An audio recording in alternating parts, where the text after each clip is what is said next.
Subscribe to our channel and press the bell icon to never miss an update. Quantitative ability is a section in CAT that tests your problem-solving skills. QA covers topics like arithmetic, algebra, geometry, number system, modern mathematics, and other higher math questions. While some of you may be already pros in quant, others are still struggling to get a percentile above 80. So, we bring you 5 tips to help you get 99 percentile in quant. Quant basically tries to assess your mathematical ability. The topics of questions in quant are around your 10th and 12th syllabus with some higher order questions. If you are someone who moved from maths and lost practice during your undergrad, QA may give you a hard time. First thing you need to do to start your prep is analyze the weightage of each topic that is a part of the CAT exam. There are around 5 to 6 topics that are important for quant, of which few carry the maximum number of weightage.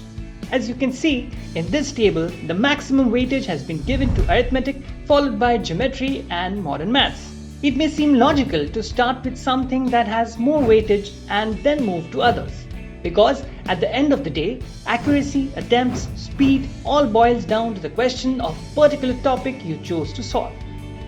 Tip 2. Clear your concepts and learn the basic formulas.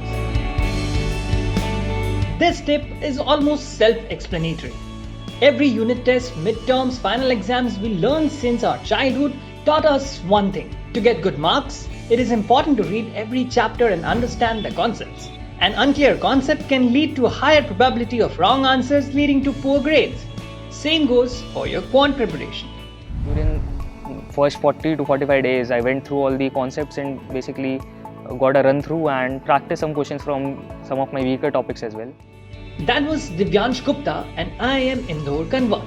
Almost all 99 plus percentilers like Divyansh start their prep journey by first clearing their concepts, and you should do the same too. Many engineers feel quant to be their strong suit and may decide to allot less time to quant prep. But here is a revelation for you. Approaching CAT is a little different from approaching JE, right? So there are formulas that you need to know which will help you speed up solve a question. So I would recommend that you get those basics in place first. While you may be great at solving higher order problems of JEE, not preparing and revising the basic formulas can become your biggest mistakes. Most of the CAT aspirants, engineers included, struggle with geometry, number theory, and permutations and combinations. Learning the formulas may provide you the much needed edge. Tip number 3. Work on your mental maths. Building up on your mental maths is one of the key things that you need to do to increase speed and accuracy in quant. Don't take it from us, but Anushri Nayak and I am a convert. So my strategy for quant section was to build up a good hold on mental maths, because I realized in the initial mock test that my speed was a little slow at solving sums. You can start your mental maths preparation by memorizing tables, squares, cube prime, and odd numbers. If you are planning to do this, then do it diligently. Learning to do mental arithmetic calculation will not only help you in CAT, but other competitive spaces as well. Tip number 4. Attempt and analyze your mocks. No 99 plus percentiler becomes a quant wizard in a day. Regular practice through sectionals and mocks is key to acing QA in CAT. When you are taking your mock test, try not to spend more than 30 seconds on a question at the first glance. If you think a question is going to take more than 60 seconds for you to solve, mark for review and move on.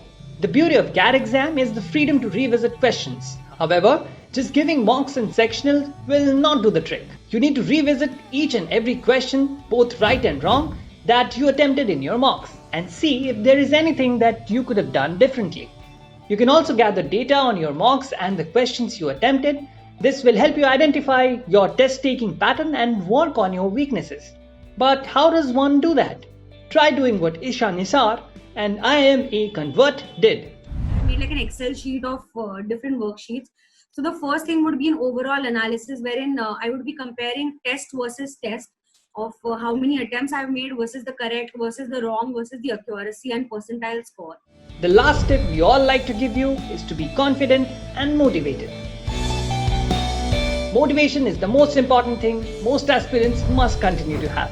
During your studies or while giving mocks and sectionals, you may feel like giving up, since quant can be difficult and not everyone is good at maths. But the key here is to be confident and not let the fear of maths demotivate you. Instead, have patience and trust yourself, keep practicing, and success won't be far away. On a parting note, here is a motivating clip of Himanish Sena Babu, a NEET convert. To have confidence in yourself, because it's very important to have confidence. If you don't have confidence in yourself, you might not have that depth, and you might not have that will to go forward, carry on, even during the times when you are not doing good. So you should just have faith in yourself, and that will help you in the long journey. That is it for today, guys. These are the tips to help you to get 99 percentile in quant. Do you think we should add more to the list? What should we add? What video should we do next? Tell us in the comment section below.